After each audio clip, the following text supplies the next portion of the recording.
పరువు నష్టం కేసులో రాహుల్ గాంధీకి బెయిల్ మంజూరు చేసింది సూరత్ సెషన్స్ కోర్టు.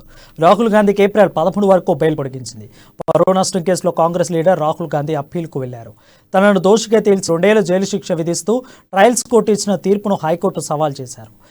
విచారణ జరిపిన కోర్టు బెయిల్ మంజూరు చేసింది. తదుపరి విచారణ ఏప్రిల్ 13వ తేదీన ఉంటుందని స్పష్టం చేసింది కోర్టు. ఇదే సమయంలో రాహుల్ గాంధీకి విధించిన 2 ఏళ్ల జైలు శిక్షపై విచారణను మే 3కు తేదీన చేపట్టనున్నట్లు వెల్లడించింది కోర్టు.